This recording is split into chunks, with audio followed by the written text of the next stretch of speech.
haven't seen the memo that you're Why haven't about, you? and I don't. Even from the description, it doesn't sound like it was addressed to parents. But if you, No, it wasn't addressed to parents. It was addressed to prosecutors. That's the problem. Why haven't you seen the memo? I don't know why I haven't. I don't look at every. I do not get every memo that every U.S. attorney sends out. It is well known that our nation has an absent transportation secretary.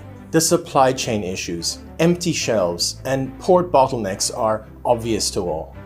But it's less known and less obvious that we also have an absent Attorney General running the Department of Justice. But unlike the Department of Transportation, which appears to have no one in charge, Garland's effective absence appears to be planned, allowing that role to be filled with political appointees who come from the Obama administration. Garland's figurehead-like status was repeatedly driven home during his recent testimonies before the House and Senate Judiciary committees.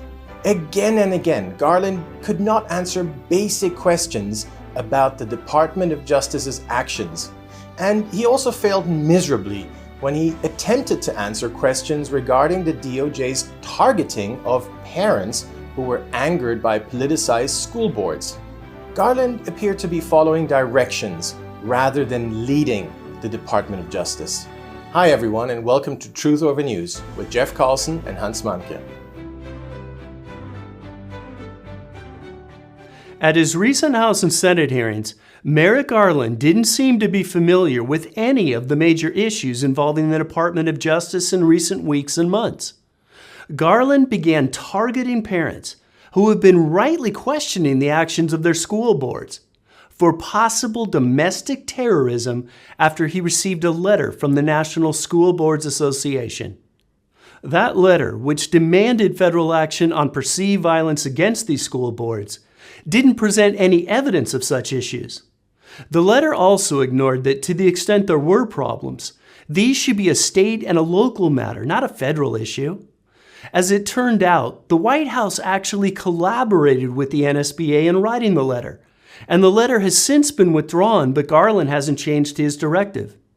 To make matters even worse, it appears that Garland drafted his directive based solely on the NSBA's discredited and withdrawn letter. When did you first review the data showing this so-called disturbing uptick?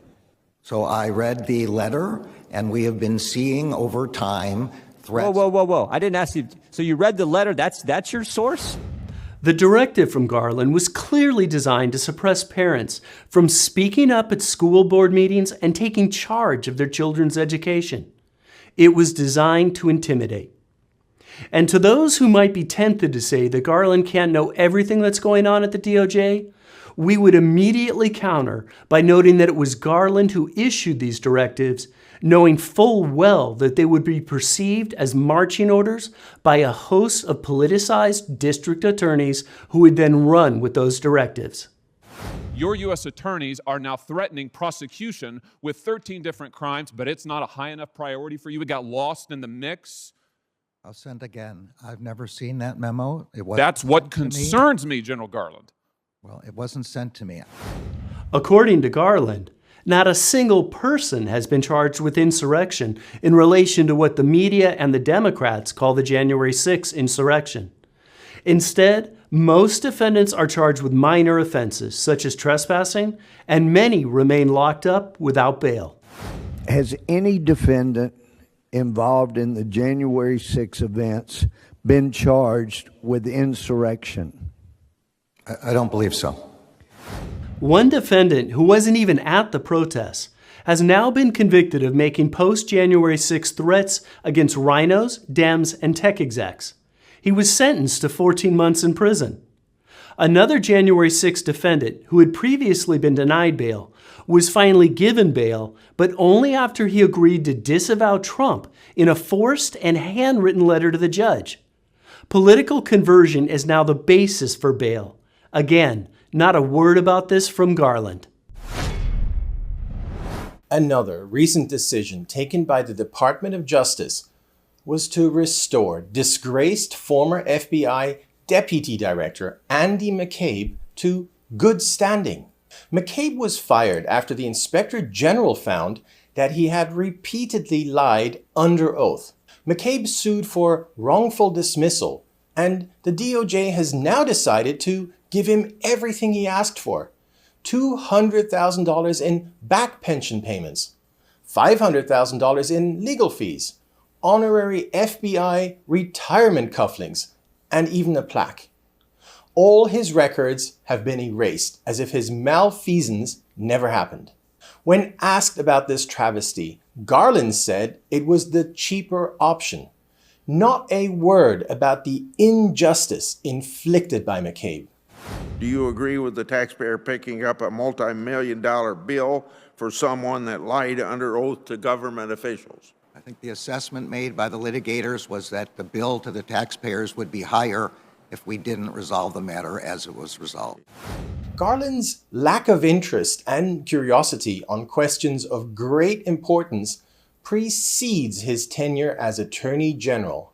At his Senate confirmation hearings in February, Garland testified that all he knew about the Steele dossier was what he read in the papers, and that those reports were conflicted. He apparently had no knowledge that the Department of Justice's own Inspector General, Michael Horowitz, had roundly dismissed the Steele dossier in 2019.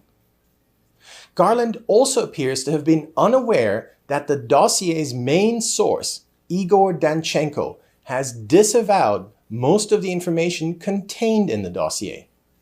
As became painfully clear at the hearings, and as we have said from the time he was first nominated, Garland is just a figurehead. His nomination was partly a gimmick, a not-so-subtle slap at Republicans who had stopped Garland's nomination for the Supreme Court from going forward in 2016. However, that was not the primary reason Garland was nominated. As his performance in Congress this past week showed, Garland is, above all, compliant. At the time of his nomination, Garland was 68 years old and had been sitting as a judge for 24 years. He was nominated to fulfill the role of a ceremonial figurehead while allowing others below him to do the real work of running the department. Much in the same way that Robert Mueller was nothing more than a figurehead of the Russia Special Counsel investigation. A seemingly respectable person that lent the whole operation a veneer of respectability, while those who really controlled things ran roughshod over the laws and rights of their targets.